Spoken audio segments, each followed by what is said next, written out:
Hello everyone, welcome to the OneClass channel. My name is Fejiro, and I'm an honors Bachelor of Science student working towards medical school at the moment. Today though, we'll be going over some commonly asked chemistry questions at both the high school and college levels. So if you need extra help after this or just some more clarification, feel free to click on the link in the description below, okay? And we'll be able to get right with you and even tutor you some more, so that way you get all this information down pat. Now, with those introductory formalities out the way, it is time to begin our session for today.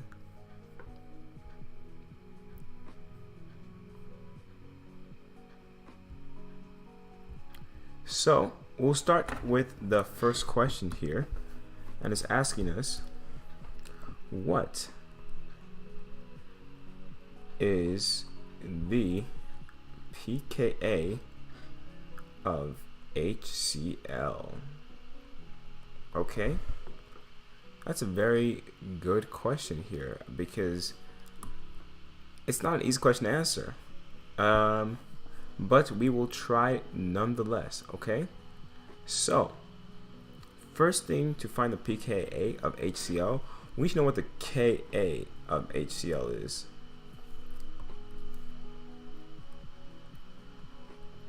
Okay, so with that being said, let's go over to our acids and base sheet and see what we have there. So, well, we have HCl, hydrochloric acid, and its pKa, its Ka is greater than 1. Okay. Not very informative, but there's a reason for this actually, because there's actually a certain set of rules that they follow when it's regarding to Ka. When Ka is greater than 1, that means it's a strong acid. Okay, when it's between 0 and 1, it's a weak acid. Okay, so that means HCl in this case, because it shows that Ka is greater than 1, you can tell because Ka is increasing as you go up, and hydronium ions sit exactly at 1. So that means HCl is greater than 1, which makes it a strong acid. Okay, so here they're actually even nice enough to even give us the pKa of less than 1. But if you actually were to do the math of converting the Ka to pKa, the formula follows just as you were solving for pH based on the concentration of hydronium ions. So remember the formula for pH, it goes negative log of hydronium. Okay, pKa is going to be negative log of Ka. So when you have a Ka of 1, just for context, okay, log of 1, or negative log of 1, is equal to 0. Okay, now what if we had a number greater than that? As they say, Ka is greater than 1, so a strong acid. So if we had negative log of 5, we start delving into the negatives. Hence, why they say that if the Ka is greater than 1, pKa, okay, I would actually argue it's not just less than 1, pKa is less than 0. Okay, so in a sense, remember how pH goes from 0 to 14, and it kind of tells you your range of what you're dealing with in regards to the acid, and it also helps you, in terms of making buffer solutions. You want to be able to pick the correct, what are they called again? pH indicators, because they, based on their pKa, you'd pick that certain one for that buffer. But the point being though is that if your Ka is greater than 1, your pKa is less than 0. Okay, meaning that if we were able to visualize hydrochloric acid, is pK would fall like somewhere here, okay? Which makes sense because it's a strong acid. It's already broken past that barrier of a pH of 0, as in it's going way there. That's, in a sense, its preference. As in, if you had like a giant vat of hydrochloric acid, pure hydrochloric acid, yes, that pH would be reaching limits of beyond a pH of 0. It would become more and more negative. I can even show you that through a question. Like if I said, let's say we had 200 moles per liter of HCl, that's already quite high, but that means we have 200 moles per liter of hydronium ions. So negative log of 200, yeah, you get a pH of negative 2.3. So you can see there exactly that. That's why even when you work in labs, you rarely see that high of a molarity for HCl. You're usually dealing with like maybe 0.5, 0.25. At most, I've seen maybe 1 mole. You don't want something that's too concentrated, especially with acids, because they can do damage. But all of that roundabout, the pK of HCl, you can definitely search up value by searching up the actual Ka of HCl.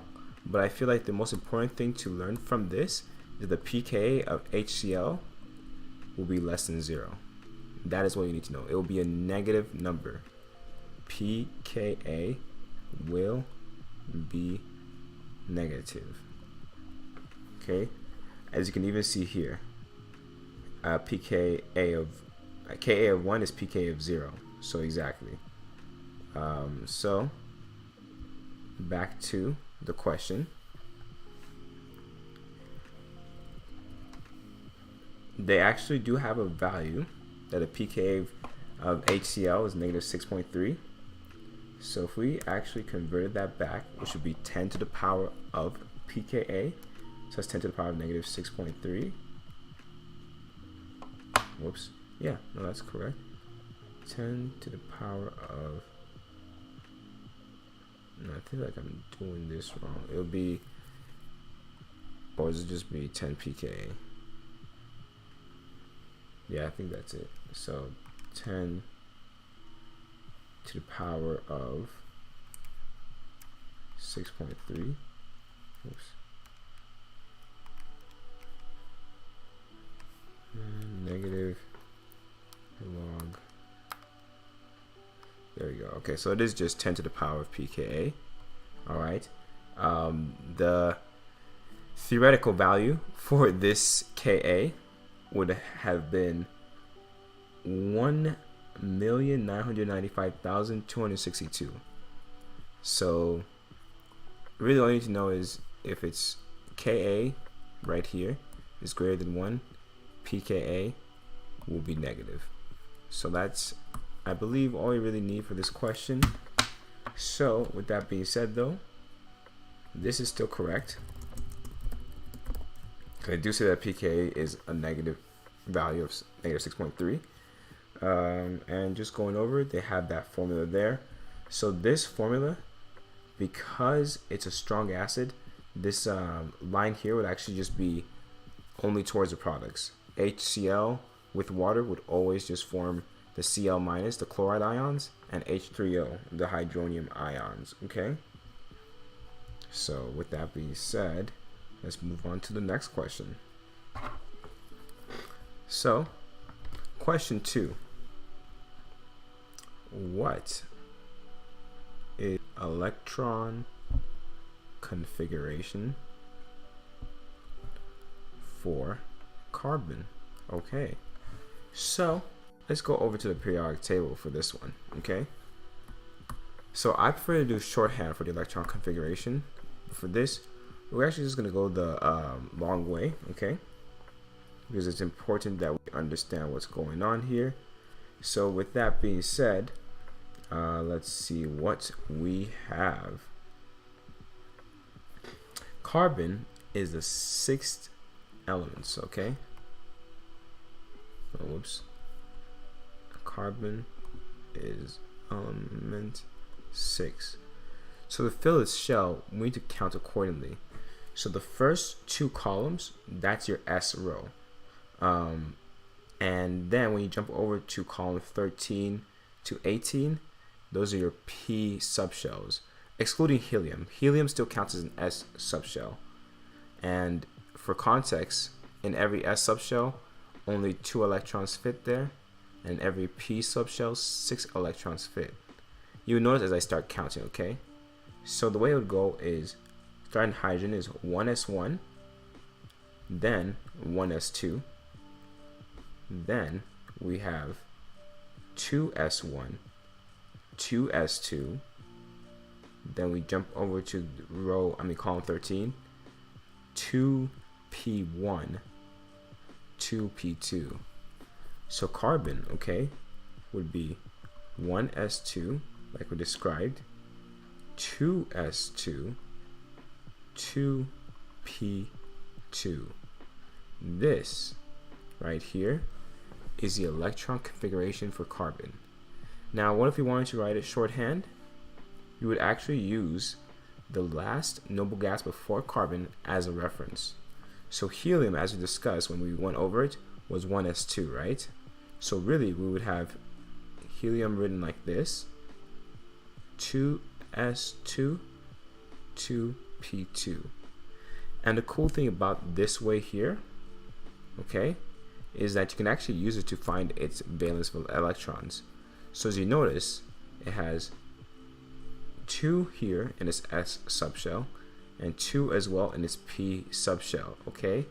Which makes sense because carbon, being on the 14th column, has 4 valence electrons, and you can find them right there because the first 2, okay, are in its prior shell. So carbon theoretically look kind of like, sorry. Now I know that electrons are moving about randomly, so these aren't exact positions, but this would be a theoretical representation of carbon. I just drew it in the same, orbital, but exactly like 2 of them are in one shell, 2 of them are in the other type of shell. So yeah, this either answer works. Make sure you check the question though to see if they want it in full notation or in noble gas shorthand notation. So let's see how we did. Yep. 1s2, 2s2, 2p2. Perfect. So they talk about the Afbal building up principle. We can definitely approach it like that as well. But I do find that overall, this is probably the easiest way to handle it. In fact, we might touch upon that type of solving strategy in a later question. This is correct though, and we can move on to question 3. So let's see what we have here.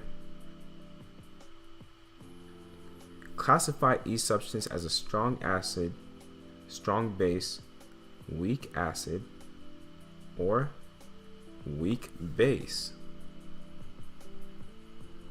Each as strong acid, strong base, weak acid, or weak base. So HFQ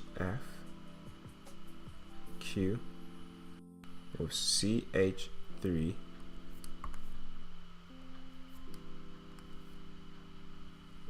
NH RHI CH3COOH and HClO4. So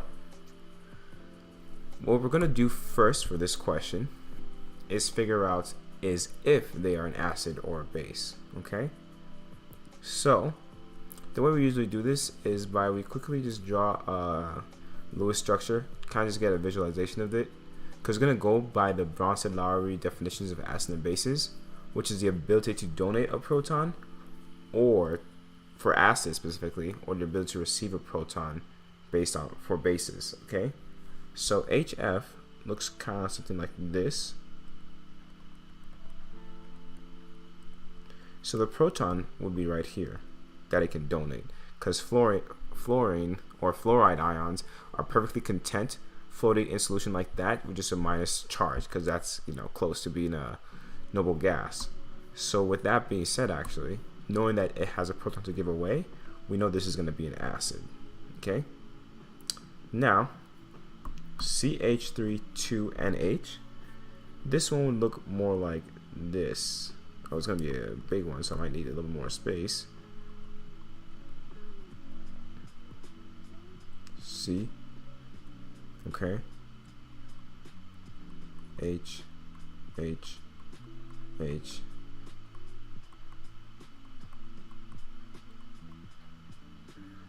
Okay. Now you're probably thinking, yeah, that's a lot of hydrogens, right? Now, the truth about it is, though, carbon hydrogen bonds, they're non-polar bonds. Okay, carbon doesn't want to get rid of these. It does not want to give away the hydrogen and become negative. It's not even a stable property that carbon likes to be.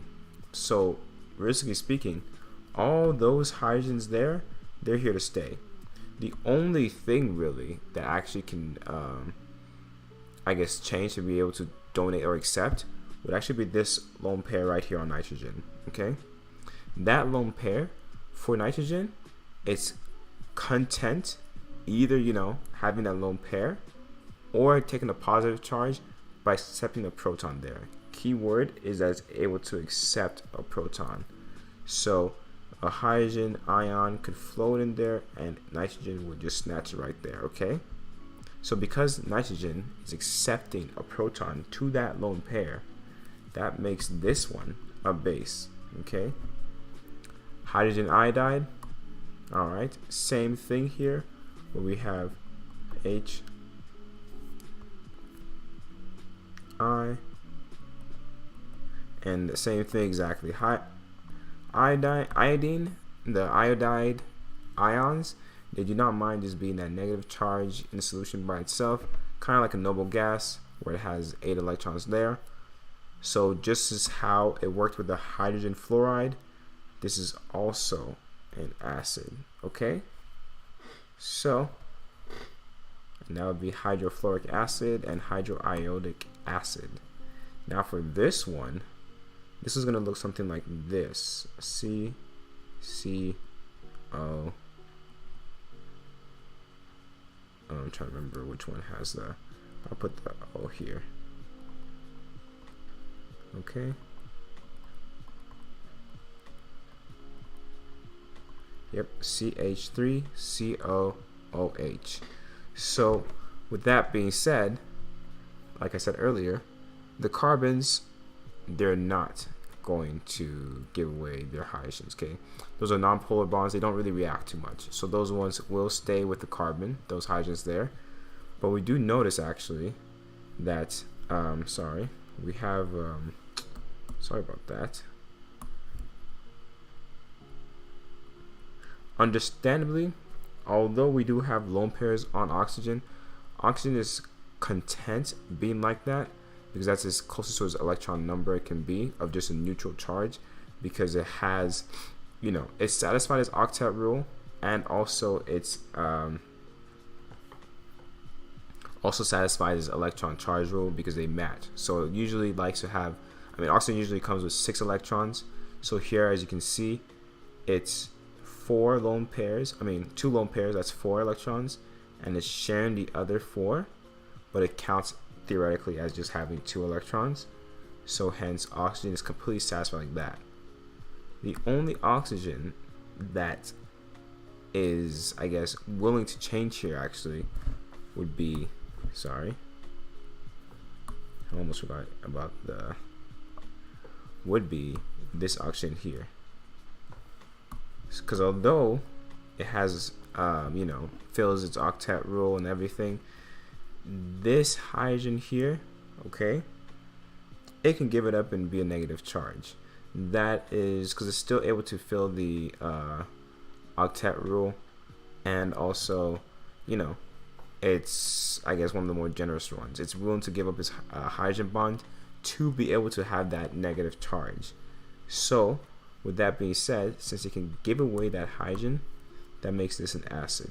Okay, and then HClO4, this would be, wow, tricky to write actually. We know that the ClO4 would first be attached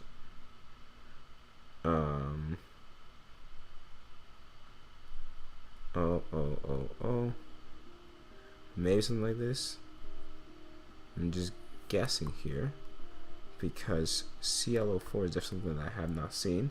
Maybe it breaks the octet rule if we actually drew it out, because and then they have, yep, 2 3 4 5 6 2 3 4 5 6 2 3 4 5 6, and chlorine has 4 5 6 7. Ooh, yeah, it probably breaks the octet rule. So we're not going to try to draw that out, but the key thing here, right, is that pretty sure there's perchloric acid, something like that, but it actually separates two: hydrogen, okay, the ion, and ClO4 minus. Okay, so because it can also give away hydrogen, we can say that this one as well is also an acid. Okay, because you can see here that hydrogen separates from it. Whether it's a strong or a weak acid, we'll have to go through actually. In order to figure out whether they're strong or weak acids, my honest advice would be to memorize them, because there aren't too many strong acids. But one of the ways that I've tried to remember it is that it's also related to the electronegativity of the anion.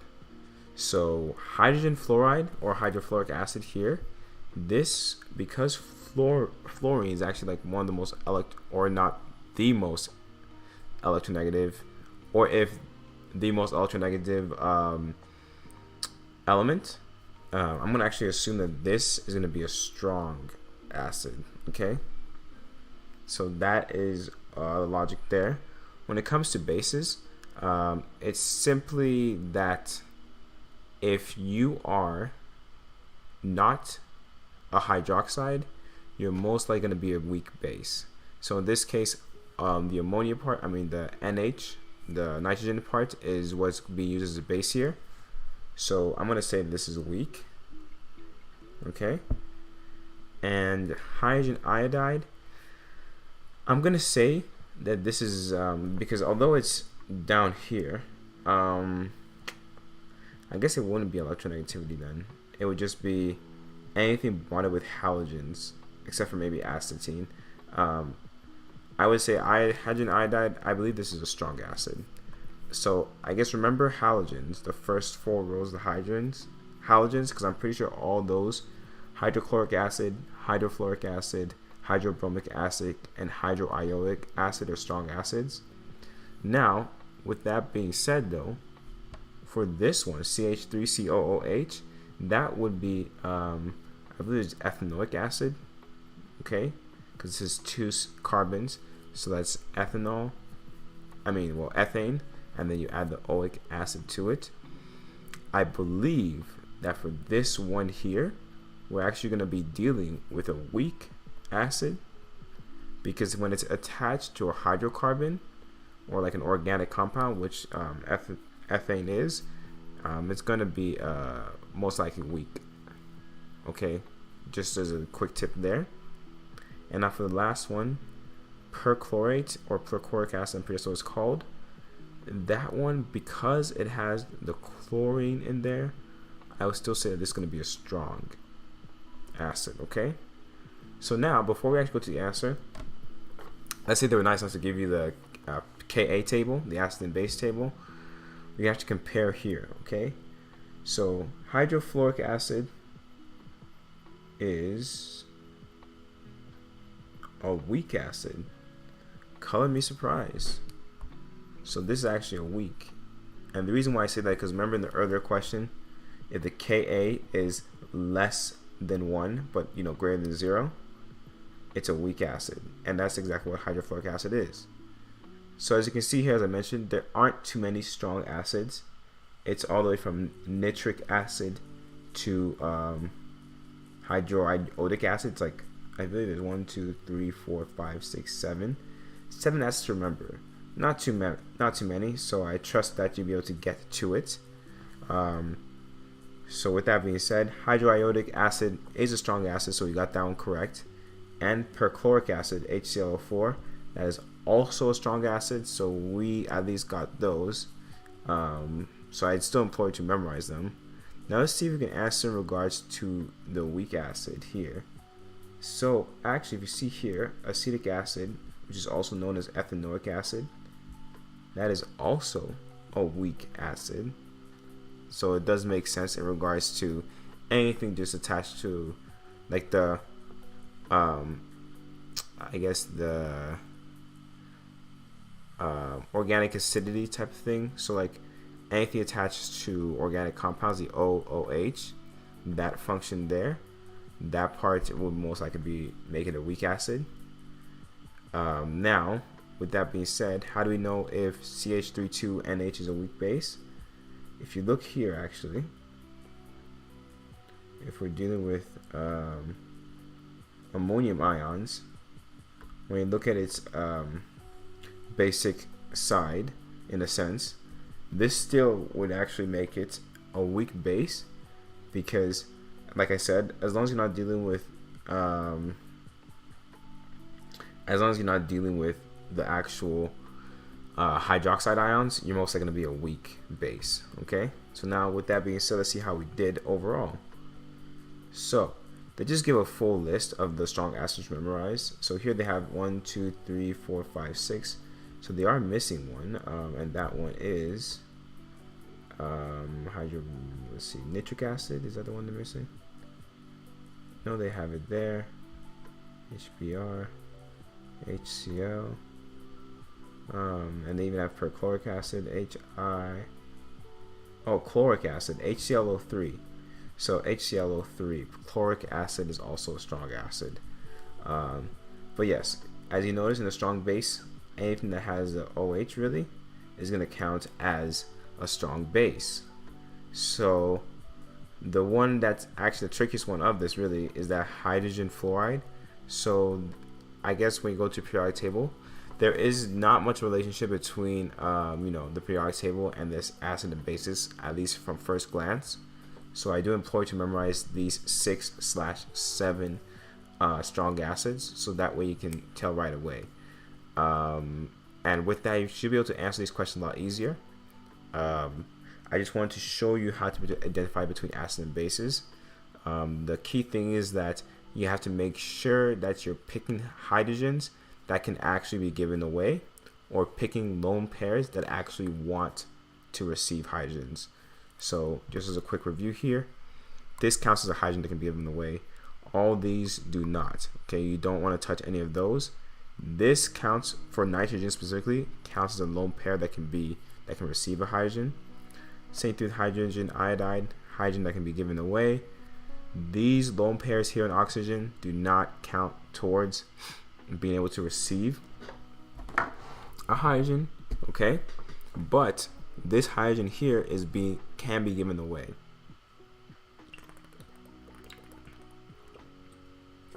So with that, I do believe we've tackled this whole question here. So let's move on to question 4. Okay, because this is correct.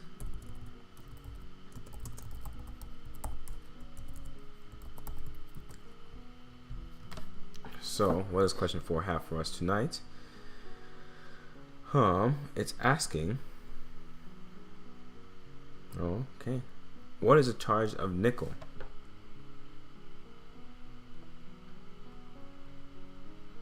Okay, so you can probably see what it's saying there on the answer, but actually what they're doing is completely correct. When they ask for charge specifically, well, actually especially for transition metals, the best way to figure that out actually is to draw out its electron configuration, which is what they were working on earlier. Now, because they're asking the question, the charge of nickel, right, and not the electron configuration, we're going to use a shorthand for this, okay? So, considering that it's nickel, right, the 28th element on the periodic table, we're going to go back first to the noble gas before it, which is argon, okay? And then we're going to continue and proceed with our electron configuration as we were earlier. Potassium would be the 4, because it's the 4th row, so 4s1, 4s2. So we have 4s2. And now to get to nickel, we have the D shell. But the D shell is whatever number you have on your row, and you subtract 1. So with that being said, we actually have 3d1 at scandium, 3d2, 3d3, 3d4, 3d5, 3d6, 3d7, 3d8. Okay, so with that being said, we rearrange this. So really the electron configuration for nickel would be this 3d8 4s1, 4s2. Okay, at least that's what I think. Now with that being said, right, we're gonna look at the actual I guess valence electrons it has. Okay, so because of that, actually you see here that on the 4th shell, the most outer shell, there's 2 electrons. And you know, to be able to get that nice I guess valence shell gone, it'd be a lot easier just to get rid of those 2 electrons there. So the charge of nickel, to get rid of 2 electrons, since considering that, you know, when you get rid of an electron it's a positive because electrons are negative, it'd be nickel 2 plus. So let's see if we hopefully approach that correctly. So with that being said, we have, yep, AR 3d8 4s2, which means it has 2 electrons in this valence shell. And exactly, these electrons are the ones that tend to be lost.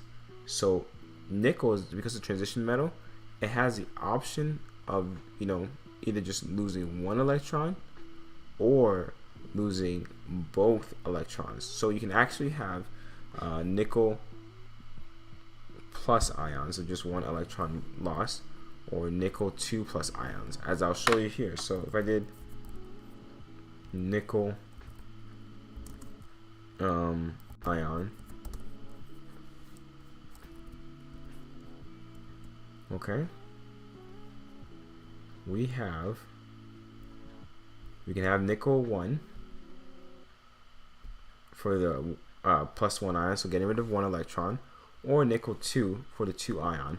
But you don't see nickel 3, nickel 4 and all that stuff, even though you see that 3d8, is only because of the fact that those 2 electrons are on its most outer 4th shell. Okay, so with that being said, this is correct, and we can move on to question 5. Okay,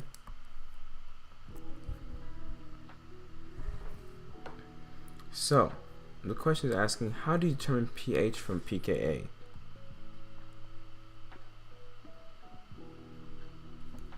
pH from pKa. So actually, there's a nice formula for us to use to be able to do this. This formula actually typically applies to buffer solutions. So they're asking you, you know, typically what is the pH going to be of, you know, let's say half moles per liter of HA versus, and then half moles per liter of A minus. Those are like your conjugate acid and conjugate base. Okay, what you'd actually first do, okay, the pH, well, the pH formula actually be, okay, pKa plus log A over HA. Okay, this right here will be our formula, I believe. I do believe they should have it here as well. That's very strange. But let's see if we can find that here in our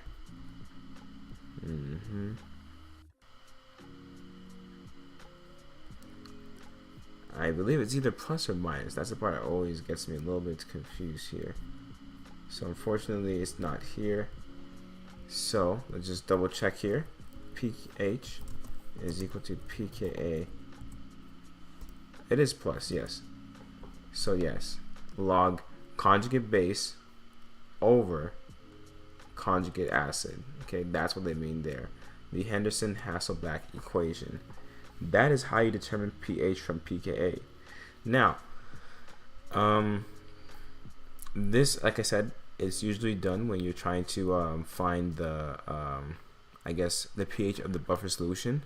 So, for example, let's say we had exactly some conjugate acid and some conjugate base. Remember how you write down the full formula, right? It'd be that conjugate acid plus water, okay? Okay, turns into the conjugate base plus H3O hydronium ions, okay? So what they're pretty much saying is that you can kind of bypass the whole needing you know, the hydronium ions here, and you just focused on this part, okay? So that's why you have the log of the conjugate base over the conjugate acid, and you're adding that with the original pKa. So let's say we're dealing with acetic acid, okay? So if we're dealing with acetic acid, which we know that the Ka value was 1.76 where is it, times 10 to the -5. There we go. So here we have it. So remember, pKa is equal to negative log of Ka. So if we're using that one, we have negative log of 1.76. Okay, we have pKa of, we could just use that number there, 4.75, because it's actually shown right next to it. But point being is that, you know, let's say we had for acetic acid, right, we had 0.6 moles of acetic acid and 0.4 moles of the acetate ions. So it'd be like 0.4 moles per liter, so that's the molarity, and this was 0.6.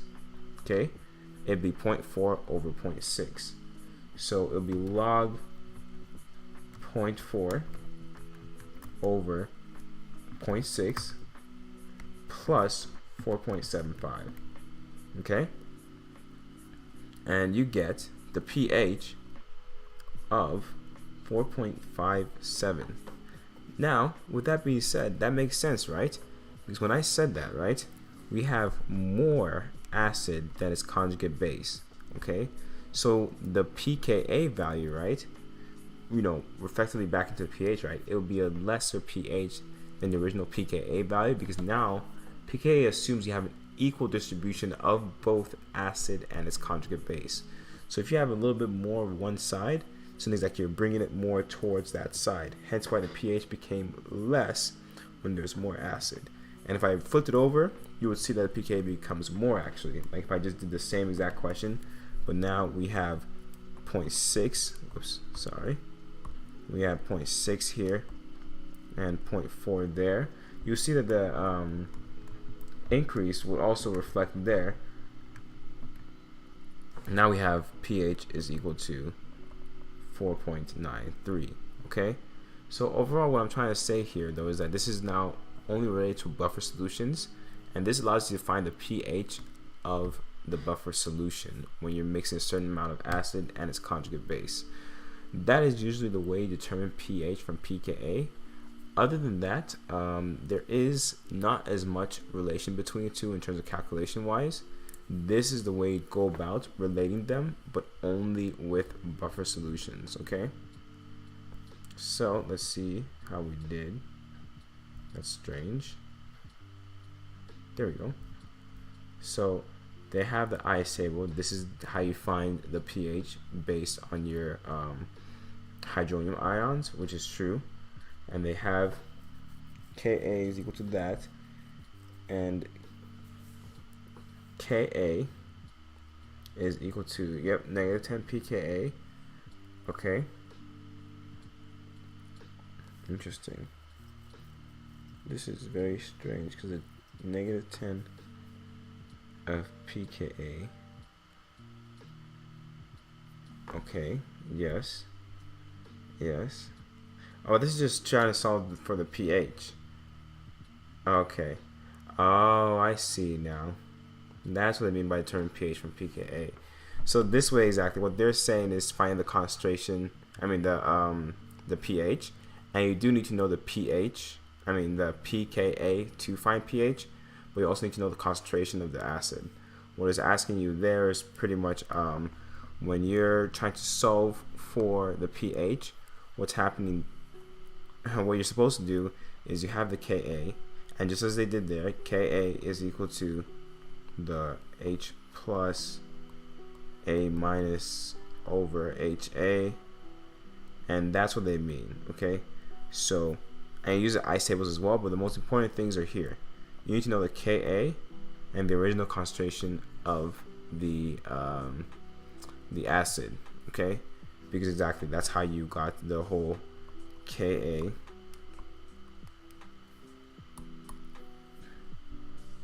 and then that's why, because they're using pKa. So if you don't know the Ka and they give you pKa instead, they give you that formula there, okay? 10 to the minus pKa is equal to your Ka value, okay? Let me see, 10 to the power of minus, yep. Yeah. So exactly, it's 10 to the minus pKa. So that's also what you can use as well.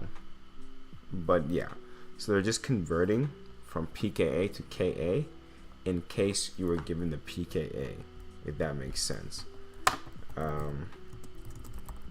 Other than that though, you would solve the question. Once you have Ka, you would proceed and solve the question like you were just solving for acid, well, for the pH. So let's move on to question 6 here. Okay. Now this one's asking, what is the approximate mass of one water molecule?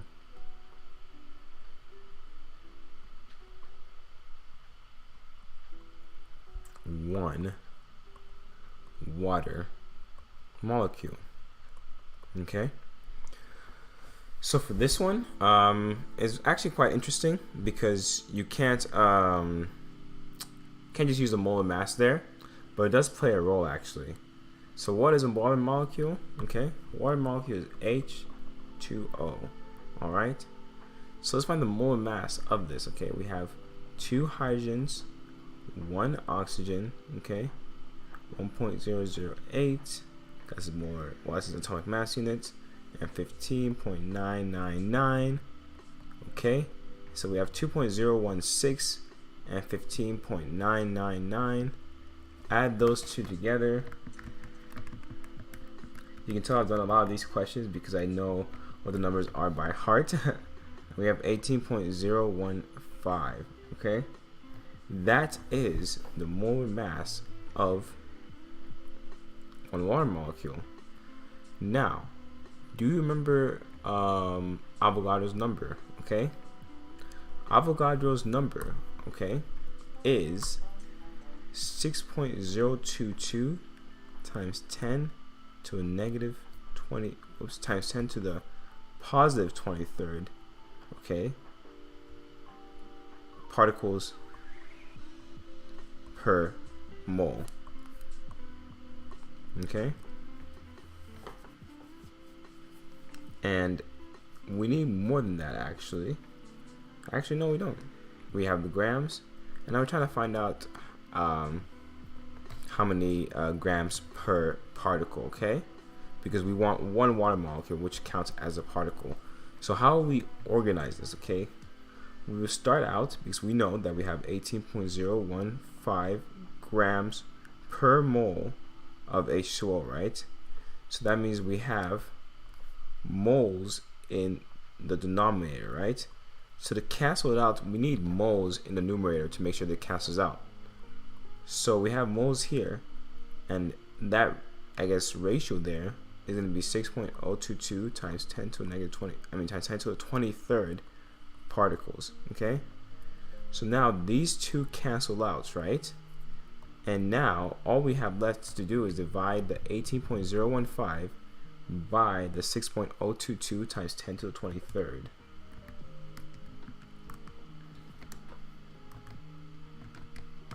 Okay? And you'll see here actually in the units we have grams per particles. So by that we get 2.99 times 10 to a negative 23rd, there we are, grams per particle. So what is the approximate mass of one water molecule? Yes, 2.99 times 10 to a negative 23rd. So with that being said, this is absolutely correct, because actually they gave us, they showed us actually that the moles are in the denominator, so to cancel them out, and we have Avogadro's number right there, 6.022 times 10 to the 23rd, and that's how they got their answer. So this is correct. Oops. And we can now move on to the next question as they solve this so fantastically. Now, question 7 is, what is the electron configurations for? Oh wow, it's going to be a long one.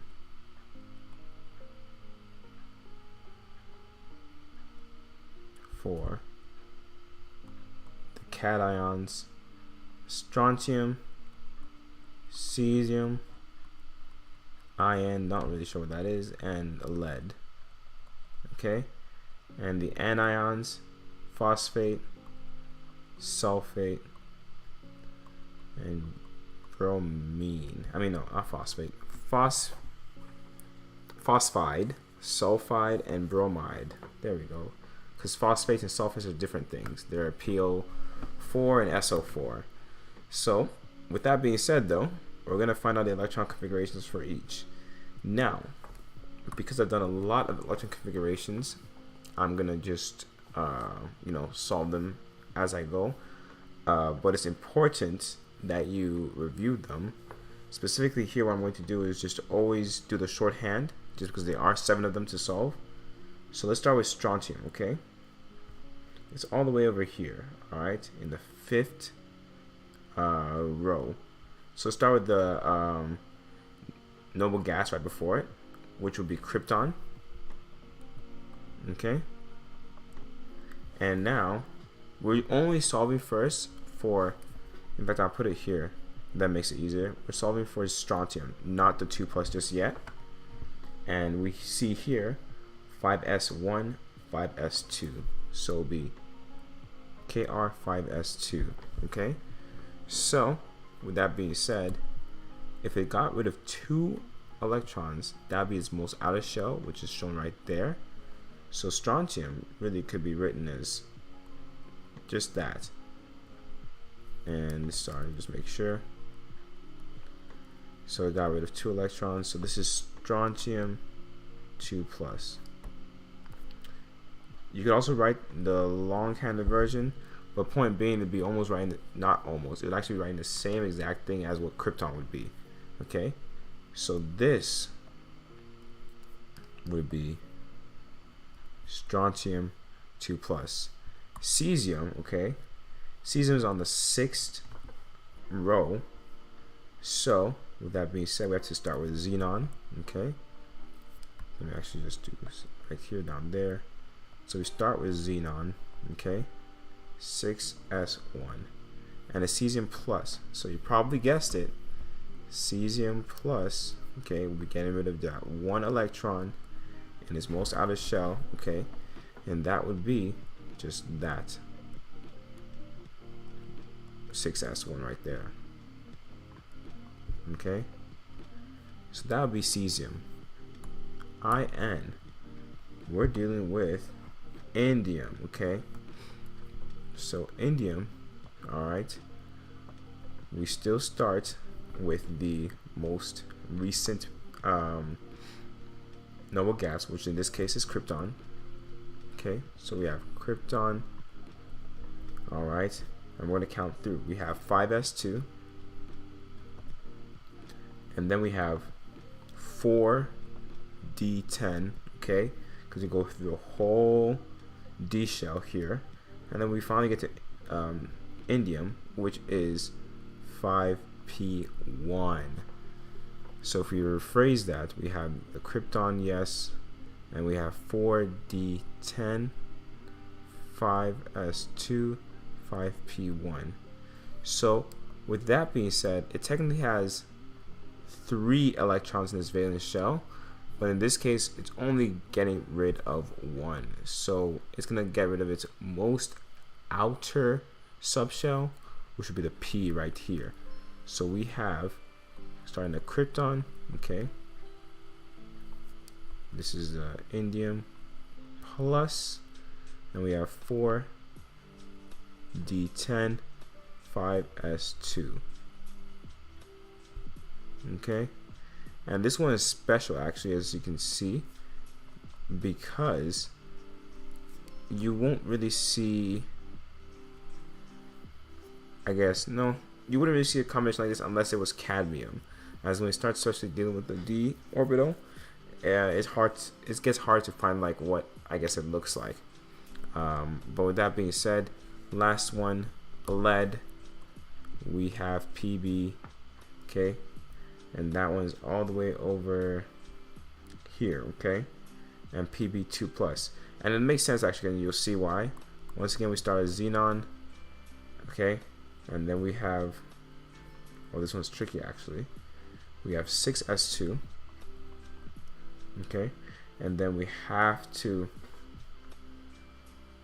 actually do all of the lanthanum series, okay, so we would actually have all the way over here, right? It's going to be, now if you do lanthanum series, you actually have to subtract, so the F shell, you subtract 2 from whatever row you're at, so we have 4F14, okay, then we get back to the d orbital, d subshell, and we have 5d10, and then we finally get out of that back to the p subshell, and we have 6p2. Sorry, so we reorganize this, okay, and we have 4f14, 5d10, 6s2, 6p2. So once again, lead technically has 4 in its outer shell, technically speaking, but it's choosing to give away 2. So Pb2 plus would be F4F14, 5d10, and then it would once again get it out from its most outer subshell, 6s2, 2 plus. So yeah, this would be for lead. And now let's move on to electron configurations for all these anions. So we have first phosphorus, right? Or phosphide ion. So we start out with just phosphorus. Same rule, most recent valence, so that was neon. Most recent noble gas, which is neon. And then we have 3s2, okay, 3p3. So phosphorus has 5 valence electrons, okay, so to fill its shell up to get to the 3 minus, okay, it just needs to add 3 more to that p orbital, since that's the only one that can fit more. So we have phosphorus 3 minus, because remember, adding more electrons is a negative charge. And we start at neon, 3s2, 3p6.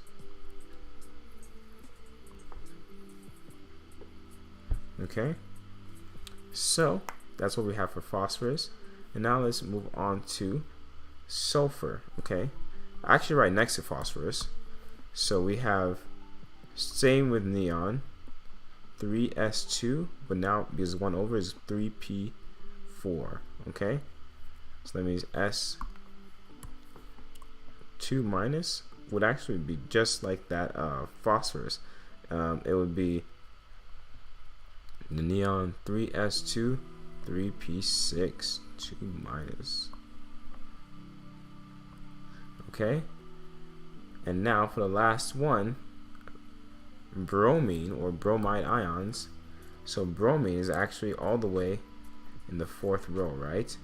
So we start with argon, okay, because that's the noble gas prior, and then we move on. Okay, so now we have 4s2 that's going through that whole D shell, so it's 3d10, and then it comes back out to the P subshell, and so it's 1 2 3 4 5 P5. So if you organize this again, we have 3d10 4s2 4p5, and with this you can see how bromine has 7 valence electrons, which is why it's able to just get one more, indicated by that bromide ion. So now we have Br minus, okay, and we have 3d10 4s2 4p6. And that is all the electron configurations for all of these cations and anions. So let's see how we did. They solved this method where you actually, and I will show you how to actually use that later on, but we're actually going to skip straight to what they have for the answer. So with that being said, yep, we got the krypton, that is correct. I mean, not krypton, sorry. We got the strontium 2 plus, because that is what we have. For cesium, yep, it would look like xenon. For indium, yep, 4d10. I'll actually put the 4 in front of the 5 because you want it to be ordered from least to greatest, specifically with the prescript, or the number in front, the factor. So yes, 4d10 5s2, which is what we have here.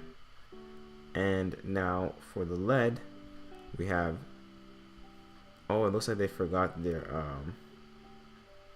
F row, because exactly when you look at the periodic table, lead definitely passes through the F subshell.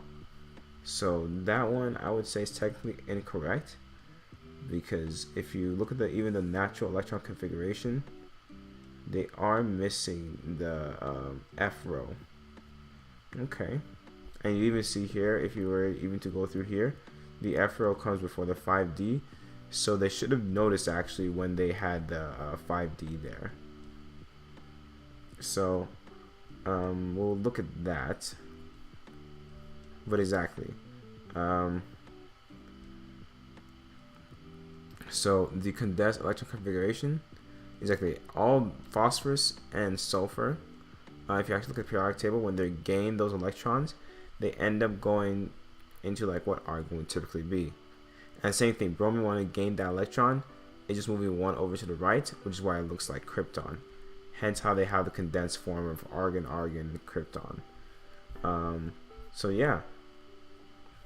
So with that, there are a lot of ways to answer it. Like I did the shorthand, but I always included the valence electrons. Depends on what your professor / teacher is asking for, because of the fact that there's a lot of ways to answer this. They have the electron configuration, the condensed electron configuration. So just make sure that you're answering in a way that not only is comfortable to you, but more importantly, the one that your teacher or professor is asking for. Okay. But with that though, this is partially correct actually, as we discussed. Forgetting the F sub shell for lead.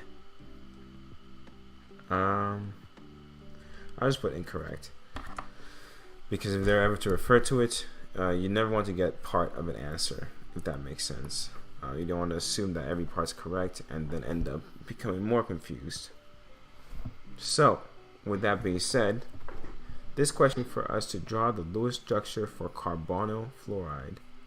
What is the electron pair geometry? So first, let's write it down. Structure for COF2. Not going to write that down. Name. What is the electron pair geometry? So electron pair geometry and molecular geometry.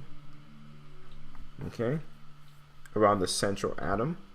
And what is the hybridization of carbon?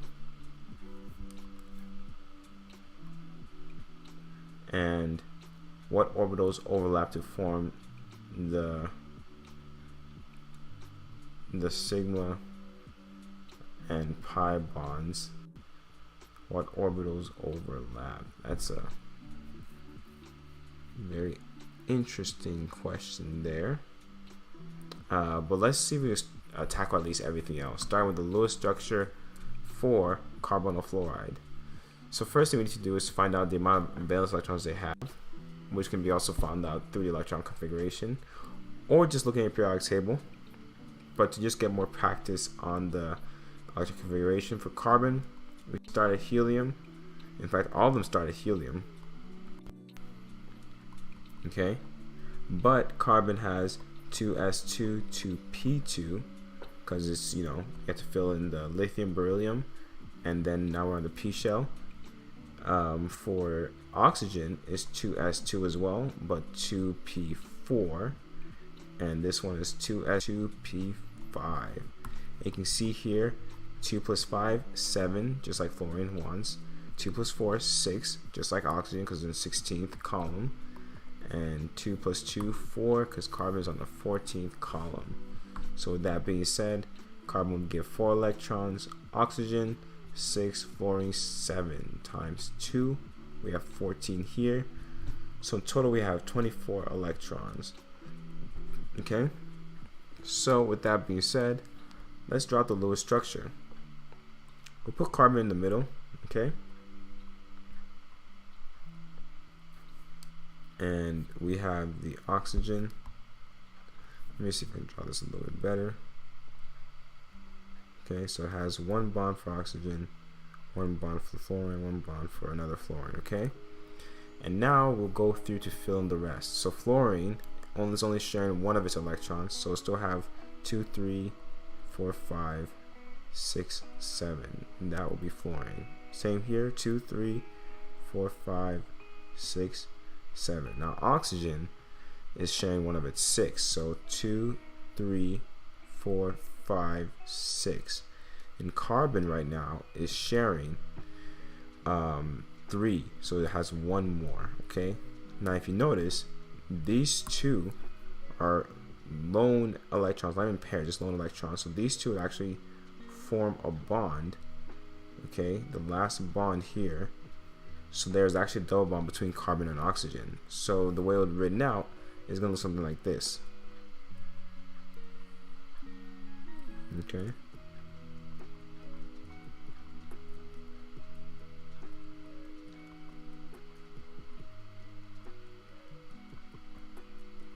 And so now we have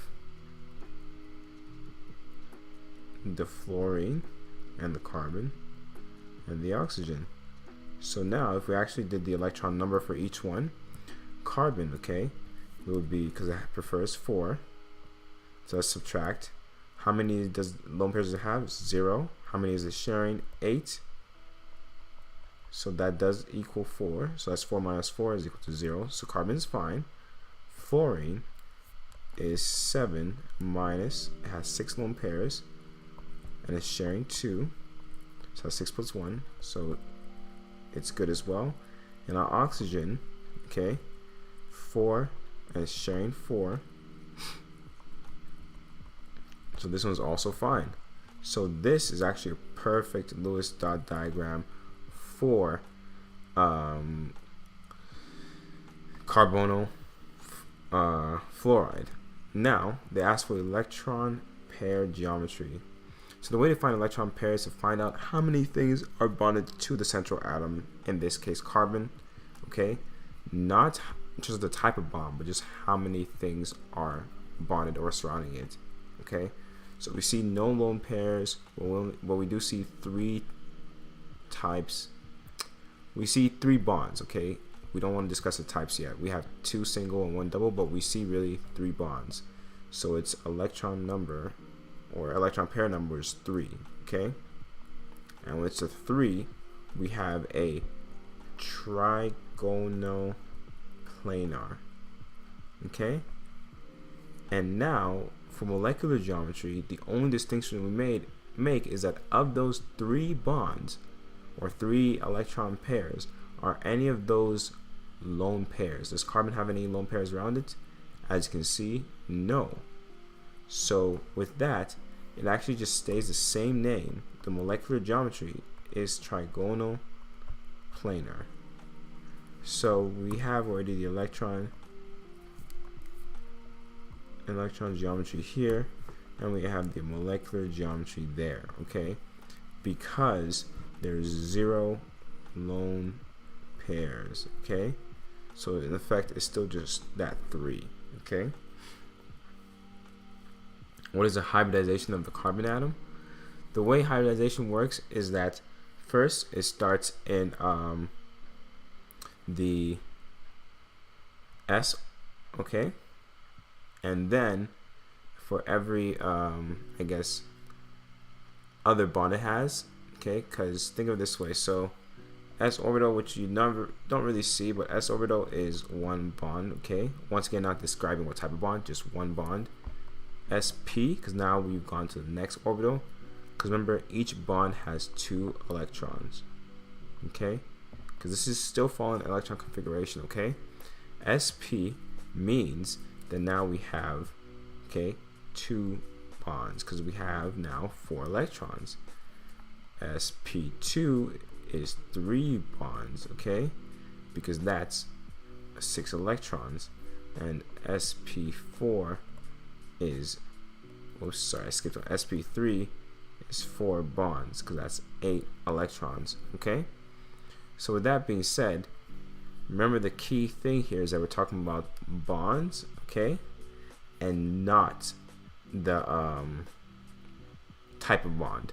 So we still refer to that 3 number, okay? So that means the carbon, the central carbon, is SP, I'll do a different color here, SP2 hybridized. Okay? I'm just going to write that better. Okay? That is carbon. What orbitals overlap to form the sigma and the pi bonds between carbon and oxygen? That is a very tricky question. But if I were to go out on a limb for this,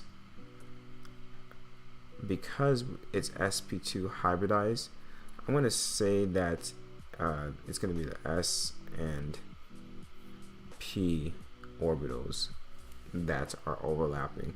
But honestly, I don't know, because these type of questions, I never usually see that last part, what type of orbitals overlap. But everything else should be correct. So let's see how we did. We did have the right Lewis structure, because we do have the double bond, and then everything else is single. So that's good. Electron geometry is trigonal planar. Perfect. Molecular geometry is also trigonal planar. The carbon atom is indeed sp2 hybridized. Okay.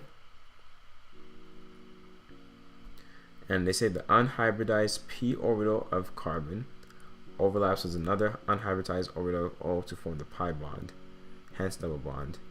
The remaining 2 sp2 orbitals of carbon form sigma bonds with the 2 atoms of fluorine, while the remaining 2 sp2 orbitals contain lone pairs.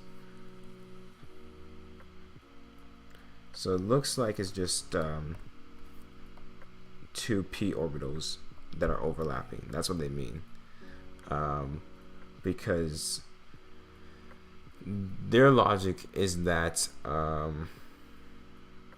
it's a p orbital that's not hybridized, in the sense that when you refer to the sp2, okay, it kind of assumes that it's quite hard to explain how the overlap works, to be honest, but I would always pick the most outer shell, because that's the shell that's most accessible, okay? So the p orbitals from the oxygen and the carbon are the ones that are overlapping from the sp2 orbitals, if that makes sense. With that being said, though, I do trust what they're saying here, because they've gotten everything else correct. So this is correct. So with that being said, let's move on to question 9, okay? And now, let's see what they have here.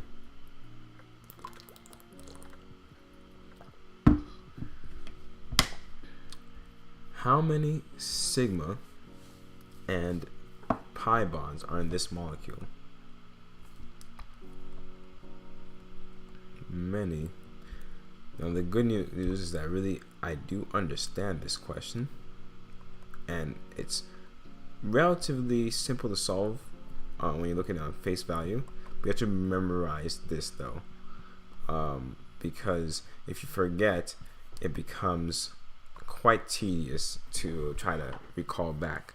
Okay, so we have hydrogen, we have a bromine here. I'm not gonna bother with the lone pairs, but this is what we have here.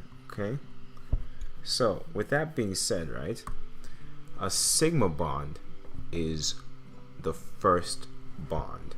What does that mean? All of these here, sorry, did that a little bit too thick. In fact, I'll read y'all the picture. I'll stick with this color here. No, actually I have this idea. BR C C BR. Okay, the trick is that sigma bonds, okay, are the first bond that show up. Okay, and why am I emphasizing first bond? All right, so look at this. All right, we have the first bond here, first bond here, first bond here, oops, first bond here, first bond here, first bond here, and first bond there. Okay, pi bonds, okay,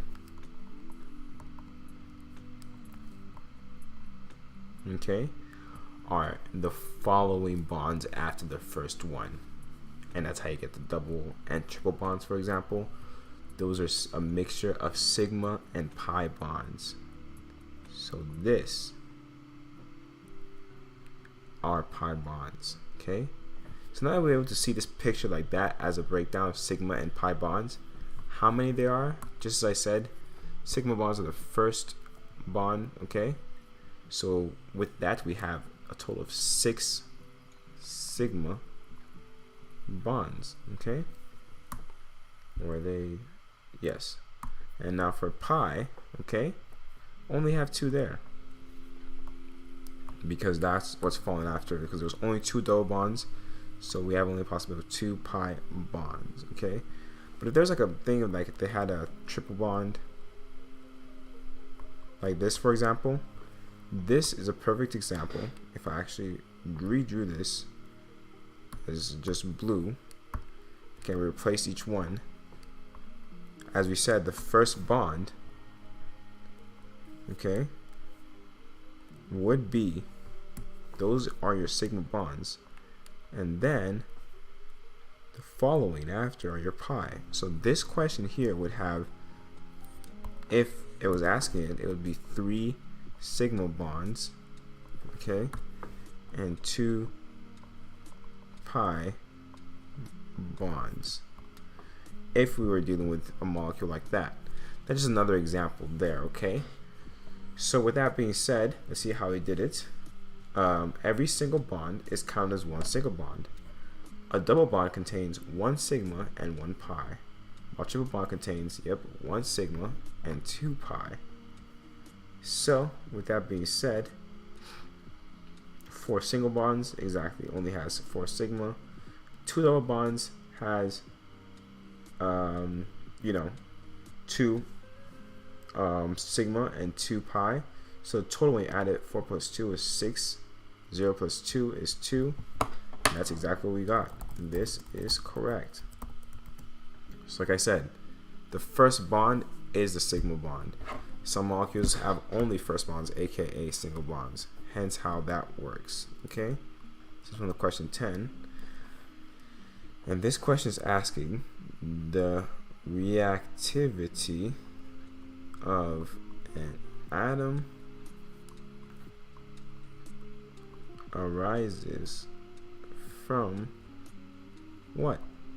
Okay, so this one, A is, I'm not gonna write down everything, just on shorthand. Sum of potential, in fact, sum of potential energy of shells. B, average distance of outermost shell.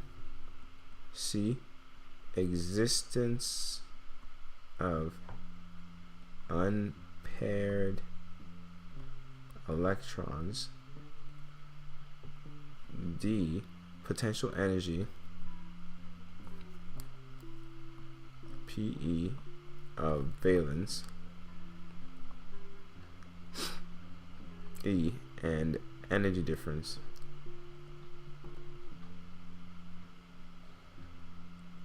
between shells.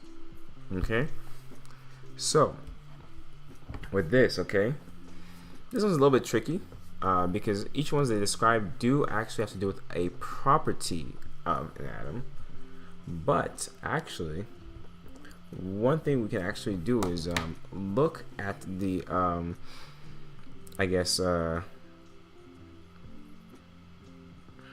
do I put this? When you look at the periodic table, right, you can actually see how it's organized, right? So when you look at when you go by column, right, first column has 1 lone electron. Second column has 2 electrons. 13th column, 3 valence electrons. 14th, 4, so forth and so forth. And if you remember, right, the reason why they're grouped like this, right, they call these the Alkali Metals, right? Because remember they did those weird experiments where you try to drop like pure sodium in water and it like blows up, and then they put potassium and it also blows up and things like that.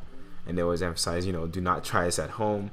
Okay, point being though is that those properties in that column have very similar reactivity, and the similarity they share, if you notice, right, they all have different amount of shells. When you go to the third row, it's now in its third shell. Fourth row, the fourth shell. So it's not because of the shells, because the shells are varying.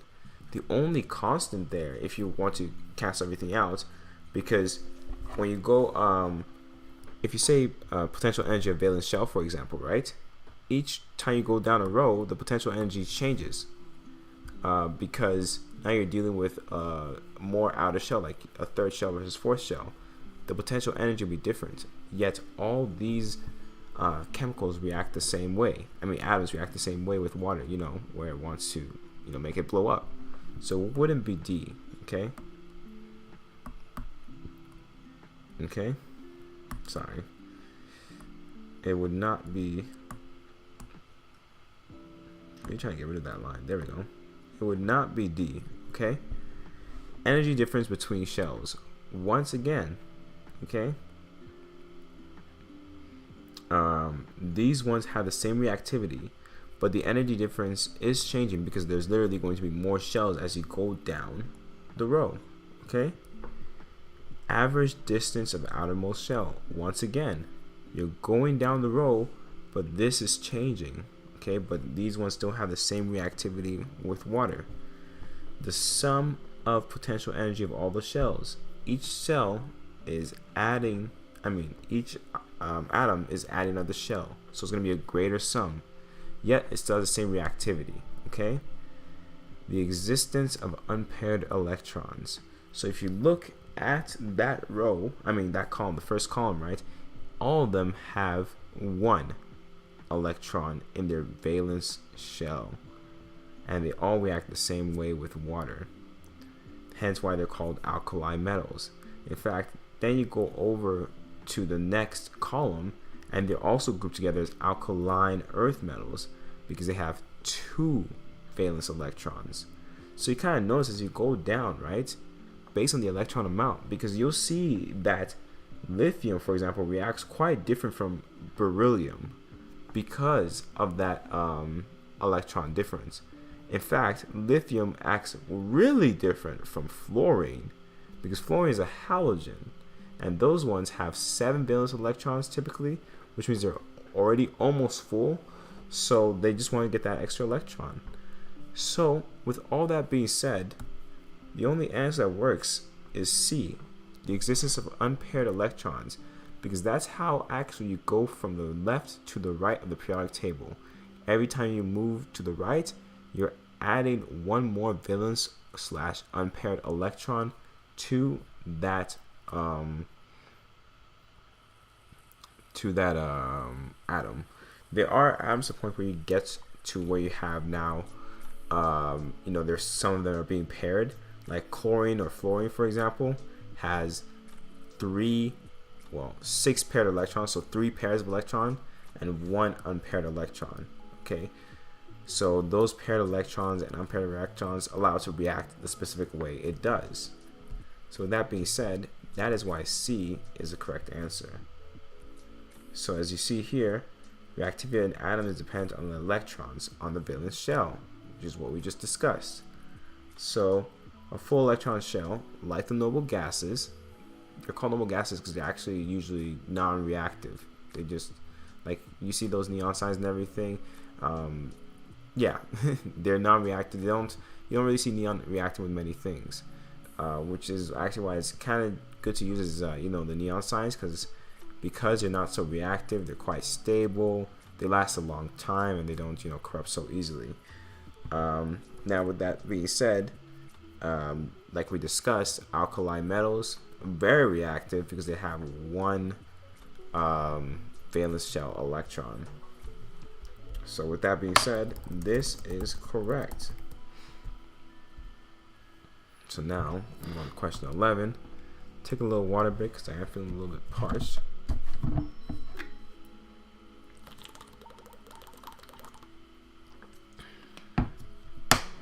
It's CLF. So, well, let me know what this molecule is, but let me just write it down. Is CLF polar or non-polar? Okay. So the way to find this out actually is refer to the electronegativity.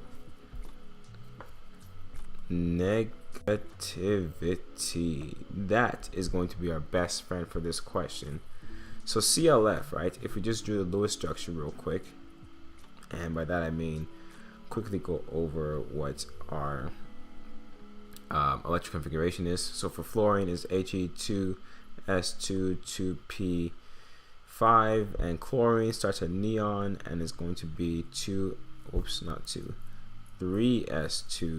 3p5. Point being is that both have 7 valence electrons. Okay, so we have CLF, and they're gonna have the rest of them because it's gonna be sharing 1 each. 2, 3, 4, 5, 6, 7. Exactly, and that's what it looks like. So at first glance, you probably think, yeah, it may be polar because you just have this molecule floating around with obviously its valence electrons. But that's why we look at this here, the electronegativity. you would actually have to search this up, but point being, electronegativity has a trend on the periodic table that looks like this, from lowest to highest electronegativity. Coincidentally, that actually, the crown is fluorine for the highest, and the lowest, the crown goes to, I believe it's either francium. I think it's francium. Okay? Point being is that fluorine has the highest electronegativity. A polar bond, okay, to meet the requirements of a polar bond, it needs to be at least greater electronegativity difference, okay, has to be greater than 0.4, but it has to be less than 1.6. Technically, it can be greater, but now you're delving more into the ionic bonds. But specifically, even though it's greater than 1.6, it still needs to be between a metal and a non-metal. So most of the times, this limit can kind of be ignored. Point being is that if it's greater than 0.4, you're dealing with a polar bond. But if it's less than 0.4, okay, so this would be, as just discussed, polar. Less is non-polar. That's actually what we're going to use to find out if it's polar or non-polar. So fluorine has an electronegativity, well, I mean the highest one is 3.98, okay, and chlorine is right under it, so it's still pretty strong, but not as strong, 3.16. So now we need to take the absolute value of 3.16 minus 3.98, okay, and the absolute value we get is 0.82 difference, okay, and that definitely is greater than 0.4, and this right here is why this CLF is a polar molecule. So based on this, okay, there's going to be a slightly negative charge towards the fluorine and a slightly positive charge put towards the chlorine, okay? So see how we did. It's polar due to the fact that F has a higher electronegativity than chlorine, which means that the most electrons will play on the fluorine side. So the fluoride ion will be the one holding the charge, the negative charge, while the chloride ion will be holding the positive charge.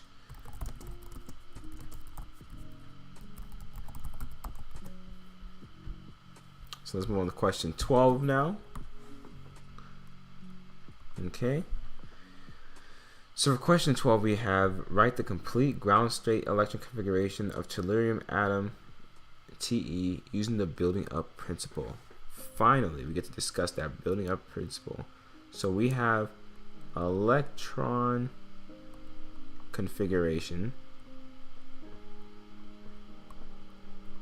of Te, tellurium, okay? So that's the question there. So the build-up principle, the way it works, okay? And you have to really follow along. Still the same thing here, where you still have the 1s, okay? But you have to build up to it, okay? Every, how do I put this? Every time you increase the coefficient by 1, you drop down a row. So we have 2s, 2p, because that's where the p shell starts, okay? Then we have 3s, 3p, 3d, that's where the d shell starts. 4s, 4p, 4d, 4f, that's where the f shell starts. Then 5s, 5p, 5d, 5f, okay? And as you notice right now, of all the discovered elements, you will notice that that's actually where the F shell ends. So it'll be 6s, p, 6p, 6d, and there's no f there because of the fact that the lanthanum series, that's 4f, the actinium series is 5f, okay? So we keep going along, okay? And then we have 7s, 7p. The reason why there's no 7d is because the d shell, okay, this last one right here, Remember, we did -1, so this D shell is actually 6D. Now the way the electron, the ground up works is that imagine drawing a line through it, okay? As in, like, in terms of the way you count. You start with the 1s, then you start with the 2, then you start with, as you go from 2s to 2p, and then the way it would work, if I remember correctly, this would go like this, just to make sure. Sorry, I could draw that better. The 3D would actually go to the 4s like that. Okay. Okay, because it goes back and forth like that. So it goes like this. Okay, down, then up. Well, I think it'd just be better if I stick to that. So stick them together. Down, up, down, and up. There we go. Now it's making more sense. Then we go like down, then up. This part is when it gets tricky, because we want to make sure that we include 4s. Oop, sorry. Okay, exactly. So then because we want to make sure that we include the D shell. It's gonna be like that, and then down, and then like that. That is kind of how it's gonna look. So the goal here, okay, is that you want to make sure you go in the proper order. So tellurium, okay, is all the way over here in the 5th row, okay, and it looks like it's on the P side. So before we get to 5P, okay, and now this way is gonna make sense. Before we get to 5P, we need our 5s. We need our 4F. Do we need our 4F? Did I do that part wrong? Yes, I did. Because trillium doesn't have any F. So that's actually where I did that wrong. Okay. So it's actually going to look like this. Sorry. Okay, so it's going to look like this. Okay, let me just draw that like that.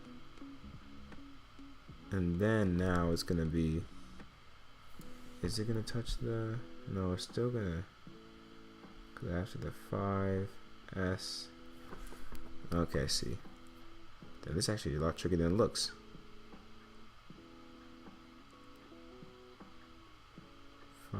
P. Yeah, I don't know how to draw this. Let's see how they drew it. Oh, they only did it one way. No wonder it was so. Okay, that's embarrassing. So that's what I started with. So it's actually just keep going like that then. The 2 is by itself. Then 3 is like that. Then it goes like this. Then it goes like that. Then it goes like that. And then the last one's here. Okay. That makes it so much easier. So, as we were saying, unfortunately, tellurium, okay, is here. Okay, so that's a 5P. Okay, so before we get to 5P, we need our 4D shell. Okay, and based on this, we also need all of these as well. So, if we did the electron configuration starting from the top, remember that S shells need 2, P shells need 10, D shells, P shells need 10, and D shells, no, I feel like I'm saying that wrong. P shells need 6, and D shells need 10. Okay, so we have, for tellurium, it's 1s2, 2s2, because we're just going through the lines, 2p6, 3s2, and then the next one is 3p6, then 4s2, then it's 3d10, and then 4p6, and then 5s2, and then 5, after 5s2 is 4d10, then 5p, 1, 2, 3, 4. And then we just do a little bit of rearrange, okay? Remember how you always want all your 3s, you know, before the 4s, and you still want all your 4s before the 5s. So if we rewrote that, we have 1s2, 2s2, 2p6, 3s2, 3p6, 3d10, okay, 4s2, 4p6, 4d10, 5s2, 5p4. And to make your life easier, you could also do for tellurium, we can just say as a third answer the shorthand notation, start at krypton, and then pretty much all you have to do is add the 4d10, 5s2, 5p4. That would be the shorthanded version. So with all that being said, okay, technically, if we were to redraw this line, I know I've already tried this, but I'm going to really adhere to, because remember you want to keep the order, right? So in a sense, it'll look more like this, okay? You got your, after your 3p row, you don't want to actually go down to the 4s, you want to go like this, okay? And then you go the same thing. It's going to go like this.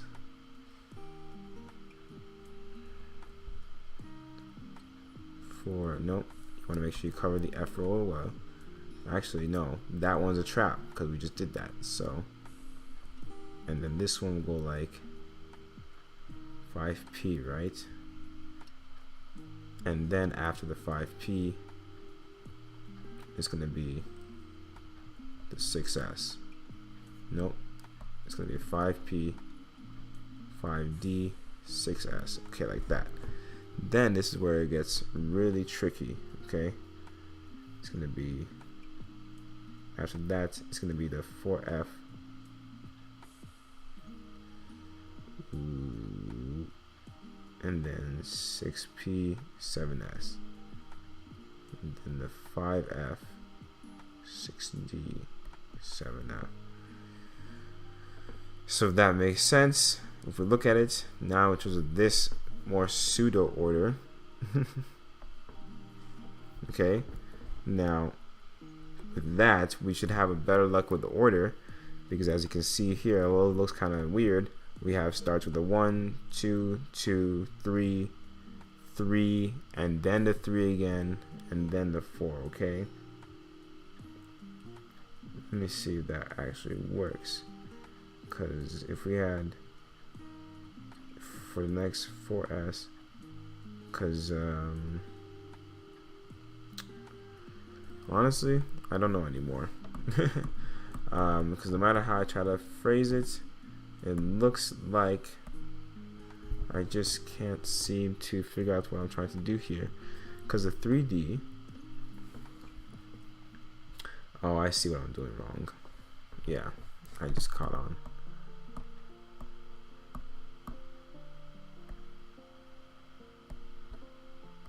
So the reason why it's just a straight arrow down, even though you do have to reorganize, is because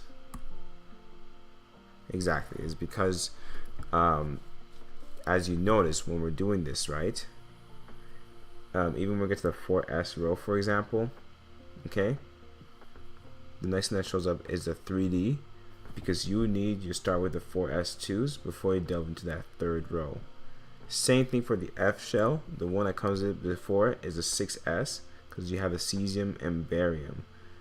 That's why. Okay, so this is law. Okay, this right here, I'm not going to tinker with it anymore. There's no clever way to try to make it look even neater, so that is done. Okay, and let's see at least if we got the answer. 4d10, 5s2, 5p4. Yep, this is correct. So lesson learned, do not try to beat the system, just do the work. So let's move on to question 13 here. Okay, we have what is a conjugate base. So if I actually choose to, so I'm gonna just write this is a conjugate base. So if I actually wrote just this formula here, HA as discussed earlier plus H2O, okay, HA plus, don't worry, that didn't disappear, there we go, okay, turns into A minus plus H3O.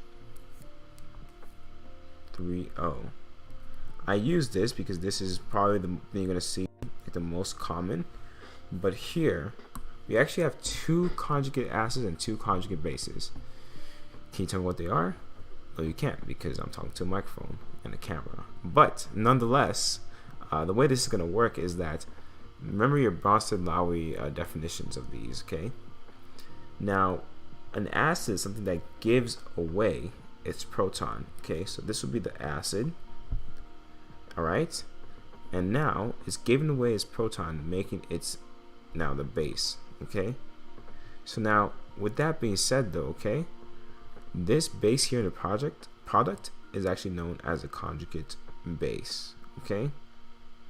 And because now this HA is giving the acid to the water in the reactant side is known as just the base, and the H3O is the conjugate acid. Now, as you recall, I said that we have two conjugate bases, two conjugate acids. Right now, you're probably thinking I only see two. The reason why is because if it makes sense here, I'm going to say this real quick. A conjugate base's conjugate acid is the acid. Okay? So if you have a conjugate base, you also have a conjugate acid, because those two are conjugates of each other. Usually they like to refer to it, like as in this question, they say this is my acid and that over there is its conjugate base. Okay, you don't really hear say this is my conjugate acid and that is its conjugate base. But what you could do though, to be able to get that other two, quote unquote, you just rewrite the formula. Okay, we have the base plus the hydronium. Actually, no, this time we'll still use water actually. Okay, HA plus, okay, and now we have, this is serving as the base because it's about to now deprotonate the water, and the water is the acid because it's giving away that proton. We now have the conjugate acid and conjugate base. So in a sense, as I said earlier, a conjugate base has also an acid referred to, which makes that its conjugate acids. Those two are paired together, making them conjugates. Okay, so a conjugate base, if they're asking you what's a conjugate base of, for example, like water's conjugate base, okay, based on this, would be the hydroxide ion. If they ask you what the conjugate base of hydronium is, okay, the one up here, okay, the conjugate base would be water because that's its basic form. The conjugate base is simply whatever whatever molecule they're giving you. Think of the conjugate base as just being deprotonated. One hydrogen was taken away from it. Okay, so as you can see here, they ask what the conjugate base of HA is, which just stands for like any acid really. This is its conjugate base because now you've taken away that proton. Okay, so exactly, perfect example here. They have acetic acid reacting with water. That acetate ion, okay, is the conjugate base. Okay, and it's called the acetate ion. Each conjugate base will have a specific name. It can just be an ion, but point being is that the biggest difference is that there is a proton loss. Okay, So that is what a conjugate base is.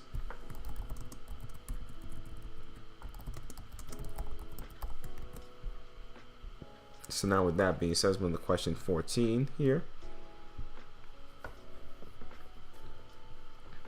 Okay, we have the electron configuration of copper, copper plus, and copper 2 plus.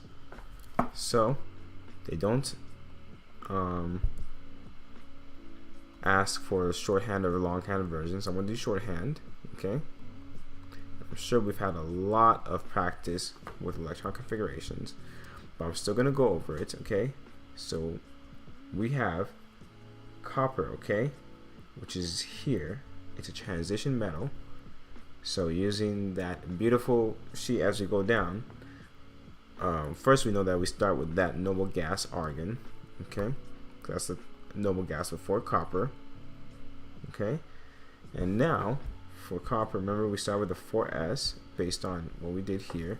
It goes from 4s to 3d. Okay, that's the next step.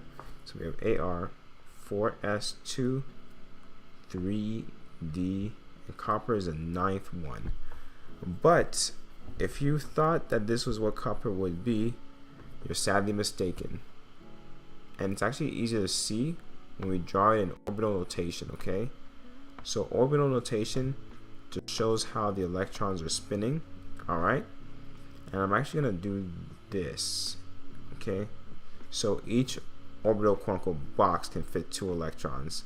And remember that the D shells have 10 electrons total, and the S has 2. So in a sense, we have 1, 2, 3, 4, 5, 6, 7, 8, 9, 10, 11, which makes sense. We have 4s2, 3d9. Now, what actually copper wants to do is that one of these electrons here, it would actually move it to its D shell. It's overall not losing too much energy to make this move, and in the end it becomes more stable. So that's actually because copper is one of the exceptions of, in a sense, breaking the, I guess, the order rule. It would prefer to fill its D orbital first because there's very little force required. It's literally just moving one of the electrons from its S shell to the D shell because the D shell is already so close to being filled up. The rules typically as is, if it's almost halfway filled, so we have 1 electron in each D, or it's almost fully filled, which is what it's aiming for here, then the element is okay moving something from the S row to fill in the D subshell. Okay, so copper would actually be, knowing this information, we still start at argon, and it'll be 3d10 4s1, because that's what happens when it's moved that one. So now copper plus, okay, imagine just getting rid of that 4s. So copper plus will be argon 3d10, and that's it. Okay, that would be copper plus. And then copper 2 plus, even though it works so hard to be able to just get that balance, it'll be kind of just getting rid of just one of those electrons. So we have Ar 3d9, and that would be copper 2 plus. Okay, so let's see how we did here. Yep, because it is exceptional rule, so we have 3d10 4s1, and then now just got 1 3d10 and then 3d9.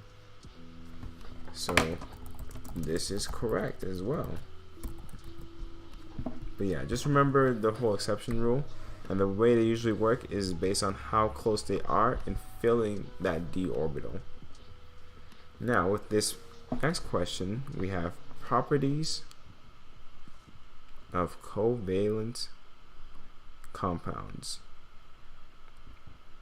Okay, for one, okay, actually the biggest property, I guess the biggest difference between covalence and ionic compounds, which is like the other type of bond usually, they actually share, and this is a big one, share electrons.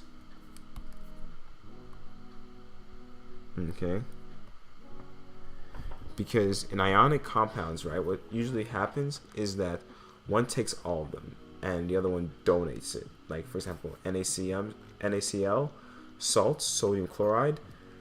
Sodium just donates the electron, and has a positive charge. Sodium has a negative charge. When it comes to covalent compounds, remember how I was drawing that, like when we had the FCl, okay, we had this sign here. It means that although there is a kind of more of a negative charge at the fluorine and more of a positive at chlorine, overall they're still just sharing all those electrons. It's just that the electrons prefer to be on one side rather than the other. In ionic compounds, there's no preference. It's just simply all the electrons have moved over. In covalent compounds, there's just more of a preference, where although they could be sharing evenly or a little bit uneven, because actually some of them are preferred to be, like, as they're rotating through, they will prefer to be on one side rather than the other. But ionic compounds do not do that. They just, here, take it. That's all.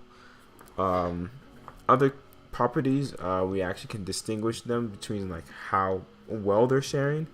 Remember the whole thing I mentioned of having the electronegativity difference less than 0.4, which makes it a non-polar bond?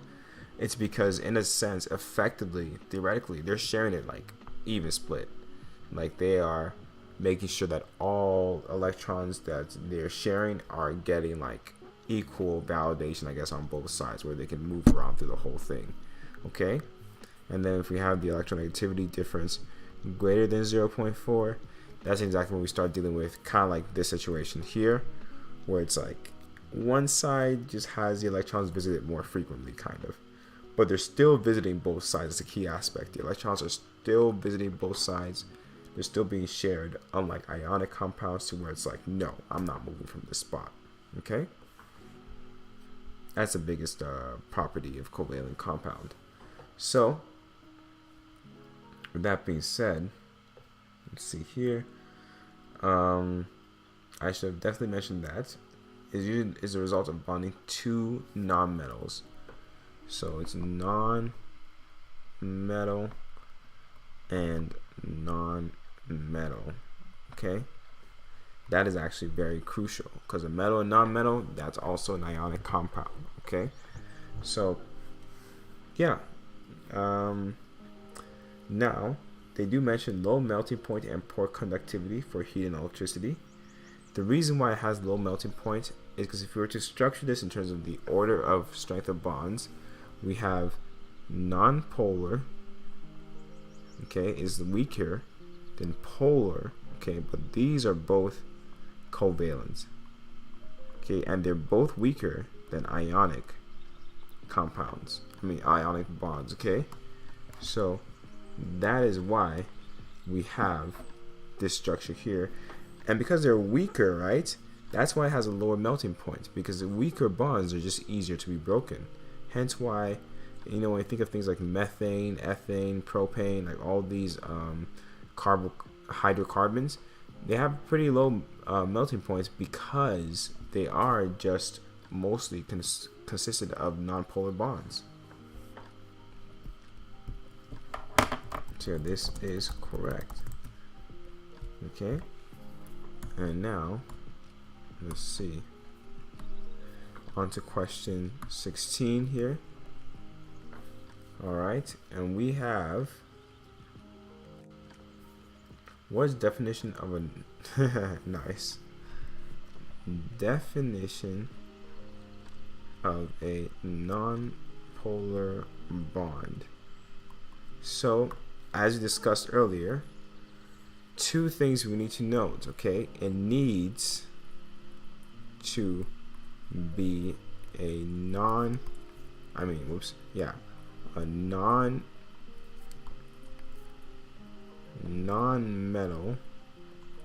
bonded with non-metal. Okay, that's the first step you need to notice. Okay, and then now for non-polar, electronegativity difference has to be less than 0.4. Okay, those are the two rules for a non-polar bond. Now what does this in terms of mean as the bond? So that means the bond is the weakest type of bond. Okay, it has, you know, usually typically low boiling point. Okay, and typically the most typical form of a non-polar bond you'll see is a carbon hydrogen bond. Why? Because the electronegativity difference is around 0.35. Yes, I've done the math.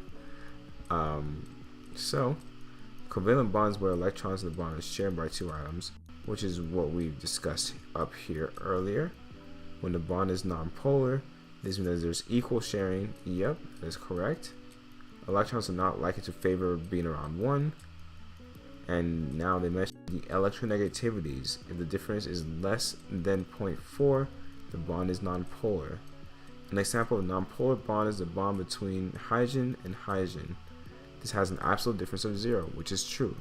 If you have two of the same elements bonded together, that would also be an electronegativity of 0, which works perfectly as non-polar bonds. Okay. Now another example would be CH bond, which has a difference of, they say 0.4. If we look at the periodic table here, okay, carbon has 2.55, hydrogen has 2.20, so it is 0.35. But other than that though, this is completely correct. Okay, and now we move on to question 17 for tonight. And depending on that question, we might make it, no, we can add one more after this, because this one's just asking for atomic mass of silver. Not even the molar mass, just atomic mass. So silver, okay, is an elemental, well, atomic element, not a molecular element, just an element by itself. Okay, so with that being said, you just have to look for it on the periodic table. Silver is going to be the 47th element on the periodic table. So if you just read out that number there right under it, the 107.87, that is atomic mass units. Okay, and that right there is the atomic mass of silver. So you go to the periodic table and you just look for typically the bottom number. Point being is that your atomic mass is not the same as your element number. Okay, so just try to remember that, because that's what the atomic mass means. It's just in a sense, the weight of the atom per mole of it, if that makes sense. So with that being said, this is correct. So let's make this question 18, our last question for the night. Okay, this one is asking us, okay, what is the systematic name of NH4ClO3? I wish you couldn't see the answer there, but let's just solve it anyways. So the way you solve this one, right, is that you do have to memorize literally the two separate components. Okay, because if you do not, it's going to trip you up. So first, let's start with what NH4 is. Okay, now you have to memorize this. Okay, NH3 is ammonia. Okay, NH4 plus, okay, is an ammonium ion. Okay, so the name of this, we know it's going to start with ammonium. Okay, now with that being said, ClO3, okay, that is some form of chlorine plus oxygen. Okay, and these type of things have specific names. Okay, like for example, if you think of NO3, that's nitrate. SO4, sulfate. Okay, and we have ClO3 minus, right? So with that being said, I've actually realized lately a kind of cool way to figure out if that is going to be the 8th form. Okay, if you can do the electron numbers at the top, so chlorine, right, is 7.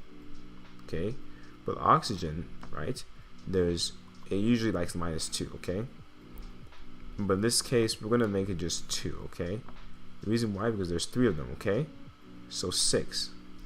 Now because NH4 is a plus, right, that means ClO3, okay, chlorate, is going to be ClO3 minus. Alright, oh, I said the name already. Oops. ClO3 is going to be the minus. Okay, so if it has 1 negative, a cool trick I've learned is that if the difference of like the totals can account for the difference in terms of the electron as in 1, then that is going to be actually its saturated / 8 form, because you can also get ClO2 minus, right, and that is chlorite. Okay, and the reason why I'm mentioning this is because when you try to do the math for it, you have 7 here, you have 4 here, it no longer really makes sense. But that is, you can drop in the oxygen, it'll be chlorite. I'll show you right after this question. Point being though is that now we know this is chlorate. So this is a cool trick I kind of picked up as I kept doing more and more questions, that I realized that, oh, the numbers, electron numbers, do end up showing me at least if this is going to be the saturated form, and that is the 8 ending ATE. So with that being said, we put that together, and the name of this is ammonium chlorate. Okay, so with that being said, as I mentioned, okay, if I search up chlorite, all right, anything pop up? Let's see here. We have, what do we got for chlorite? Oh, well, chlorite ion. There we go. The chlorite ion is ClO2 minus. Okay, don't know why they write it like that, but yeah, ClO2 minus. Okay, so that is the chlorite ion, and if we did chlorate, it's going to be ClO3 minus. Okay, so that was kind of how I was figuring out. Maybe that might help you try to memorize all different 8s and ions.